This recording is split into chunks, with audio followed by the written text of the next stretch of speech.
everyone. Today the lecture start about the salts. अगर देखा जाए तो आपका chapter acids bases and salts है. एसिड बेसिस के फिजिकल और केमिकल प्रॉपर्टीज़ के बारे में तो आपने देख लिया. अब आप सॉल्ट्स के बारे में देखेंगे. आपके सिलेबस में 5 सॉल्ट्स हैं.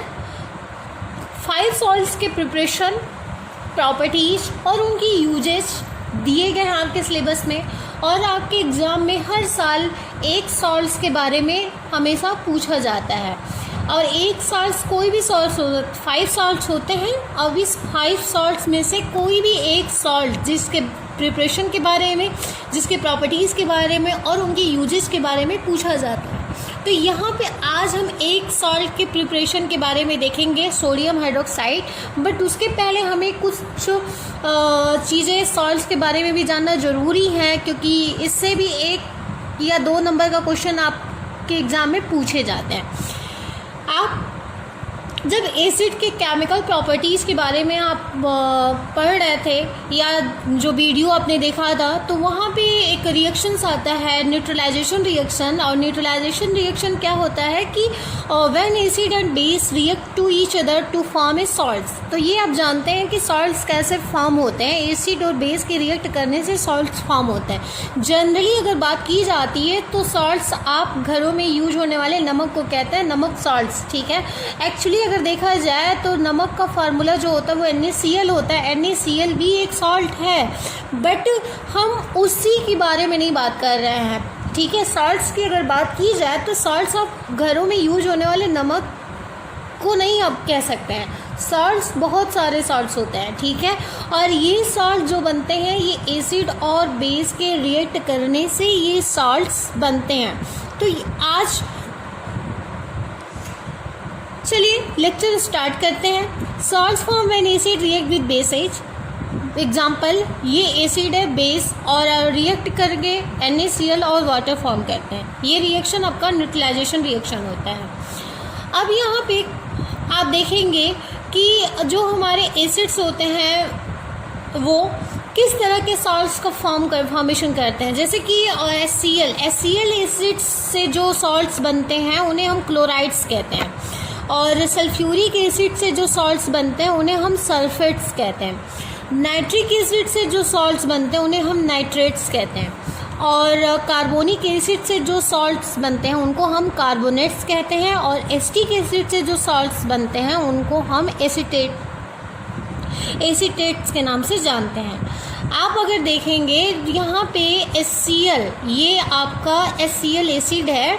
और इस एसिड से जो आपका सॉल्ट बना है NaCl, और इसे अगर हम रीड करें, पढ़ते हैं तो सोडियम क्लोराइड्स, मतलब यहाँ पे क्लोराइड्स वर्ड आ रहा है. मीन्स ये सॉल्ट जो है वो HCl एसिड से बना है. अगर हम बात करते हैं Na2SO4, तो यहाँ भी इसे पढ़ेंगे sodium sulphate. Sulphate word use हो रहा है, ये सॉल्ट है सल्फेट, मतलब ये जो सॉल्ट है ये सल्फ्यूरिक एसिड से फॉर्म हुआ है. ठीक है.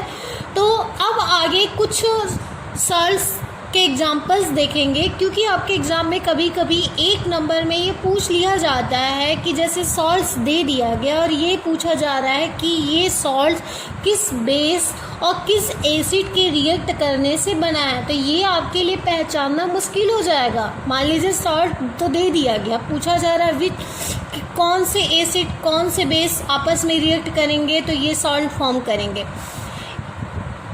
पोटेशियम सल्फेट फार्मूला आपका K2SO4 है. अब ये सॉल्ट है, अब पूछा जा रहा है किस एसिड और किस बेस के रिएक्ट करने से ये सॉल्ट फॉर्म होता है. ठीक है. तो यहाँ पे आपका ट्रिक सल्फेट वर्ड आ रहा है. तो सल्फेट आप जानते हैं किस एसिड के रिएक्ट करने से सल्फेट सॉल्ट बनते हैं, H2SO4. तो यहाँ पे आप एक चीज़ तो आपको पता हो गया कि ये सॉल्ट जो है वो H2SO4 एसिड के रिएक्ट करने से बना है. ठीक है. अब बेस की बात करें तो आप जानते हैं कि बेस जो होते हैं जिसमें आपके हाइड्रोक्साइड फॉर्म करते हैं OH. तो यहाँ पे मेटल है पोटेशियम, तो पोटेशियम को OH के साथ कंबाइन कर दीजिए KOH, और जब इन दोनों को रिएक्ट कराएंगे तो आपका यही सॉल्ट आपका फॉर्म होगा K2SO4 प्लस आपका वाटर.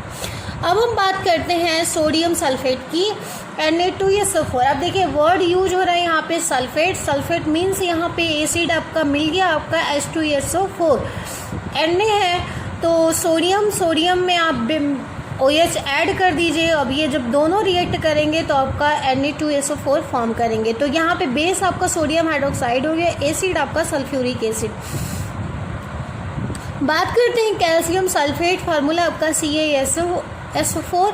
अब यहाँ पे SO4 आ रहा है, सल्फेट वर्ड यूज है, तो यहाँ पे एसिड आपका H2SO4 हो जाएगा।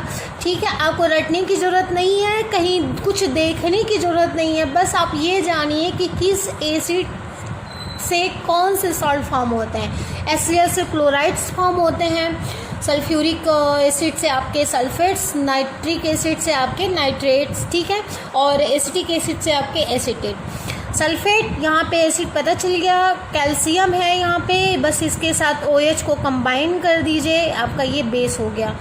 ठीक है, अब बात करते हैं अमोनियम क्लोराइड। अब देखिए यहाँ पे बार बार सल्फेट नहीं आ रहा है, आपका चेंज हो गया क्लोराइड्स। अब जानते हैं क्लोराइड किस एसिड से फॉर्म होगा, आपका HCl। यहाँ पे अमोनिया है तो अमोनिया, ये आप N सेपरेट नहीं कर सकते, अमोनिया आप जानते हैं अमोनिया, अब इसके साथ OH कंबाइन कर दीजिए, ये आपका बेस हो गया।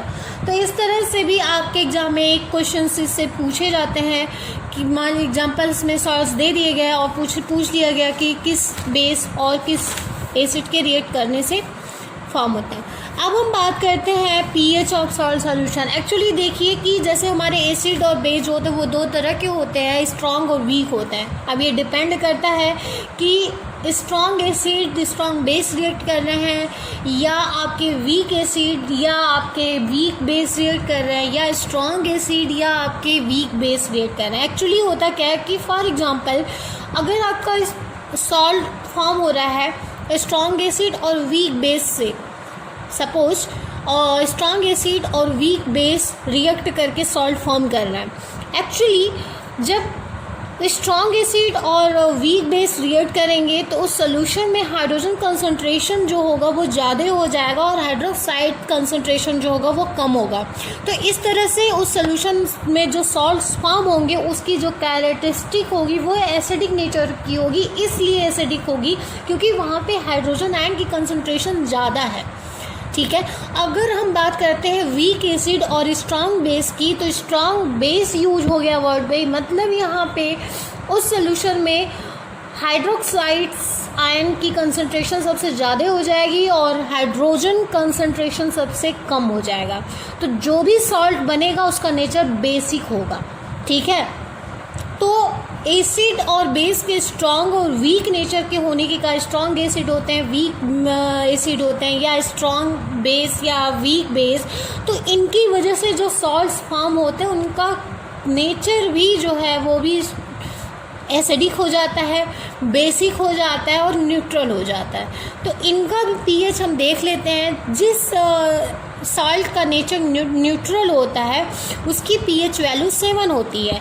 जिस सॉल्ट का नेचर एसिडिक होता है उसकी pH वैल्यू लेस देन 7 होती है, और जिस सॉल्ट का नेचर बेसिक होता है उसकी pH वैल्यू मोर देन 7 होती है। सॉल्ट ऑफ स्ट्रॉन्ग एसिड और स्ट्रॉन्ग बेस आर न्यूट्रल। जो सॉल्ट स्ट्रॉन्ग एसिड और स्ट्रॉन्ग बेस से फॉर्म होते हैं वो न्यूट्रल नेचर के होते हैं। यहाँ पे एक छूट गया है आपका स्ट्रॉन्ग एसिड स्ट्रॉन्ग बेस, और या आपके वीक एसिड या आपके वीक बेस से भी जो बनने वाले सॉल्ट होते हैं वो भी न्यूट्रल होते हैं और इनकी pH वैल्यू 7 के बराबर होती है। फॉर एग्जांपल HCl NaOH, यहाँ पे जो NaCl बन रहा है ये न्यूट्रल होगा और इसकी pH वैल्यू जो होगी वो 7 होगी। Salts of strong acid weak base, जो स्ट्रॉन्ग एसिड और वीक बेस से जो सॉल्ट बनते हैं उनका नेचर एसिडिक होता है। ये ध्यान में रहे, जो सॉल्ट आपके स्ट्रॉन्ग एसिड और वीक बेस से फॉर्म होते हैं उनका नेचर एसिडिक होता है और इनकी जो pH वैल्यू होती है वो लेस देन 7। फॉर एग्जांपल यहाँ पे अमोनियम क्लोराइड है, ammonium chloride salt acidic nature का है और इसकी pH वैल्यू वो लेस देन 7 होगी। नेक्स्ट बात करते हैं salt of weak acid and strong base are basic in nature, pH more than 7। Example यहाँ पे कार्बोनिक एसिड लिया गया है, कार्बोनिक एसिड आपका वीक है, सोडियम हाइड्रोक्साइड बेस जो है ये आपका स्ट्रॉन्ग बेस है, और वीक एसिड और स्ट्रॉन्ग बेस रिएक्ट करेंगे तो बेसिक नेचर का सॉल्ट फॉर्म करेंगे, तो इसकी पीएच वैल्यू जो होगी वो मोर देन 7 होगी। तो ये हो गया सॉल्ट के बारे में। अब हम बात करते हैं सोडियम हाइड्रोक्साइड के बारे में। सोडियम हाइड्रोक्साइड सॉल्ट आपके सिलेबस में है और इसे पूछा भी जाता है, और यहाँ पे आप इसके केमिकल रिएक्शंस के बारे में देखेंगे कैसे सोडियम हाइड्रोक्साइड को कैसे फॉर्म होते हैं, और फिर इनके जो प्रोडक्ट फॉर्म होते हैं उनके अलग अलग यूजेज हैं उनके बारे में देखेंगे। बात करते हैं सोडियम हाइड्रोक्साइड, तो यहाँ सोडियम हाइड्रोक्साइड को हम कास्टिक सोडा के भी नाम से जानते हैं, और अगर एग्जाम में आपके सोडियम हाइड्रोक्साइड डायरेक्ट नहीं दिया गया है तो वहाँ पे ये वर्ड यूज हो जाएगा कास्टिक सोडा। कास्टिक सोडा को ही हम सोडियम हाइड्रोक्साइड कहते हैं। तो ये आपका इम्पॉर्टेंट पॉइंट है कि कास्टिक सोडा को हम क्या कहते हैं, सोडियम हाइड्रोक्साइड। केमिकल फार्मूला की बात करें तो सोडियम हाइड्रोक्साइड का केमिकल फार्मूला जो होता है वो NaOH होता है। अब आप इसे कैसे हम फॉर्म करेंगे,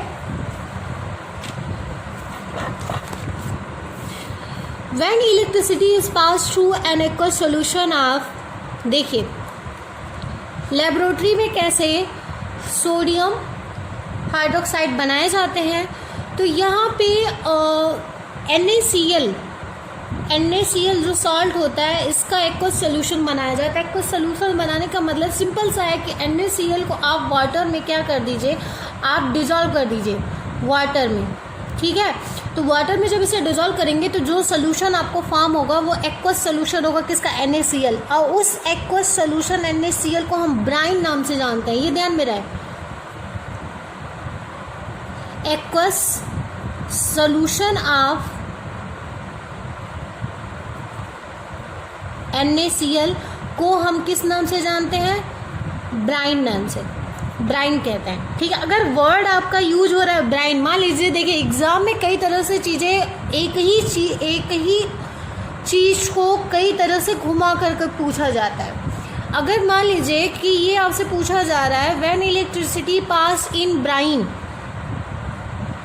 व्हाट प्रोडक्ट फॉर्म, अगर ब्राइन में इलेक्ट्रिसिटी पास कराया जा रहा है तो ब्राइन का मतलब किसमें, ब्राइन का मतलब यहाँ पे क्या हो जाएगा आपका एक्वस सोल्यूशन ऑफ NaCl। तो तुरंत वहाँ पे आप कैच कर लेंगे कि NaCl के एक्वस सोल्यूशन में इलेक्ट्रिसिटी पास कराया जा रहा है, तो जाहिर सी बात है वहाँ पे आपका सोडियम हाइड्रोक्साइड ही फॉर्म होगा। तो ये ध्यान में रहे। अब इस प्रोसेस को हम क्लोर एल्कली कहते हैं, मतलब कि इलेक्ट्रिसिटी को पास कराया जाता है ब्राइन में तो ये डिकम्पोज होकर सोडियम हाइड्रोक्साइड फॉर्म करते हैं, तो इस प्रोसेस को हम क्लोर एल्कली कहते हैं। यहाँ का क्लोर का मतलब होता है क्लोरीन से, क्योंकि प्रोडक्ट में क्लोरीन फॉर्म होता है, और एल्कली का मतलब होता है यहाँ पे NaOH से, प्रोडक्ट में NaOH फॉर्म होता है। और एल्कली क्यों कह रहे हैं, ये ऐसा बेस है कि जो पूरी तरह से वाटर में डिज़ोल्व हो जाता है, इसलिए हम इसे एल्कली कहते हैं। अब यहाँ पे रिएक्शन ही आपका बहुत इंपॉर्टेंट है। अगर आप किसी सॉल्ट के प्रिपरेशन या प्रॉपर्टीज़ या उसके बारे में आपसे एग्जाम में पूछा जा रहा है तो आप वहाँ पे उनके प्रिपरेशन में केमिकल रिएक्शन देना बहुत ही आपके लिए इम्पॉर्टेंट है, ठीक है। सेंटेंस आपने लिख दिया, लेकिन सेंटेंस के साथ साथ केमिकल रिएक्शंस भी आपके लिए बहुत इंपॉर्टेंट है। तो ये इसका केमिकल रिएक्शंस है, 2NaCl 2H2O and 2NaOH Cl2H2। और इसको और अच्छे से हम बैलेंस में और पूरी तरह से कंप्लीट अगर हम केमिकल रिएक्शंस लिखते हैं तो इसका जो इक्वेशन होगा 2NaCl, यहाँ पे ब्रैकेट में एक्वस बता रहे हैं क्योंकि हमने एक्वस सोल्यूशन ही लिया है, और एक्वस सोल्यूशन तो वहाँ पे वाटर होगा ही, और प्रोडक्ट में हमारा सोडियम हाइड्रोक्साइड, क्लोरीन और वाटर। तो देखिए इस पूरे प्रोसेस को हम क्लोर एल्कली क्यों कह रहे हैं, क्योंकि यहाँ पे प्रोडक्ट में क्लोरीन बन रहा है और आपका एल्कली का मतलब सोडियम हाइड्रोक्साइड। अब यहाँ पे देखिए इलेक्ट्रिसिटी पास करा रहे हैं तो वहाँ पे इलेक्ट्रोड्स तो होंगे ही होंगे, तो यहाँ पे जो आपके कैथोड इलेक्ट्रोड होते हैं, कैथोड, वहाँ भी आपका H2 गैस डिपॉजिट होता है, क्योंकि ये आपका निगेटिव टर्मिनल होता है और ये पॉजिटिव। तो निगेटिव इलेक्ट्रोड की तरफ या निगेटिव टर्मिनल के तरफ आपके पॉजिटिव जाते हैं, पॉजिटिव आयंस जाते हैं, और पॉजिटिव टर्मिनल या पॉजिटिव इलेक्ट्रोड की तरफ कौन जाता है, निगेटिव। तो यहाँ पे कैथोड जो है वो निगेटिव है, तो इसकी तरफ H2 ही जाएगा, क्योंकि H2 जो है, H2 गैस मतलब हाइड्रोजन जो होते हैं वो पॉजिटिव आयंस शो करते हैं, ठीक है। और यहाँ पे Cl2 ये एनोड की तरफ, क्योंकि ये यहाँ पे ये क्लोरीन जो होते हैं वो माइनस चार्ज कंटेन करते हैं, तो एनोड की तरफ। मीन्स कि कैथोड पे आपके H2 गैस डिपॉजिट हो जाते हैं और एनोड पे आपके Cl2 गैस एनोड पे डिपॉजिट हो जाती है, और उसके बाद आपका सोडियम हाइड्रोक्साइड फॉर्म होता है। अब यहाँ पे यूजेस की बात करते हैं H2 गैस, तो H2 गैस का यूज फ्यूल्स के फॉर्म में, माइग्रेन में यूज़ किया जाता है। अमोनिया फॉर फर्टिलाइजर्स, मतलब कि जो अमोनिया फर्टिलाइजर्स के लिए जो अमोनिया होता है उसमें भी आपका हाइड्रोजन गैस का यहाँ पे यूज होता है। वाटर के ट्रीटमेंट में क्लोरीन गैस का यूज होता है। पेस्टिसाइड्स में भी क्लोरीन गैस का यूज होता है। और भी यूजेस जो है यहाँ पे कुछ मेन यूजेस हैं। और अगर हम बात करते हैं सोडियम हाइड्रोक्साइड का यूज़ सॉप एंड डिटर्जेंट के उसमें यूज होता है, प्रिपरेशन में भी यूज होता है सोडियम हाइड्रोक्साइड को। पेपर मेकिंग, मतलब पेपर को मेक करने में, पेपर को बनाने में भी सोडियम हाइड्रोक्साइड का यूज होता है। अब हम बात करते हैं अगर H2 और Cl2 को मिला दिया जाता है तो हाइड्रोक्लोरिक एसिड बनता है। मतलब अगर हम H2 और Cl2 इन दोनों के रिएक्ट करने से हाइड्रोक्लोरिक एसिड फॉर्म होता है। और Cl2 और NaOH जो है इनके रिएक्ट करने से ब्लीच का फॉर्मेशन होता है। तो यहाँ पे हम एक सॉल्ट के प्रिपरेशन के बारे में देख लिए, सोडियम हाइड्रोक्साइड के बारे में, और नेक्स्ट लेक्चर में आप 4 सॉल्ट के बारे में देखेंगे।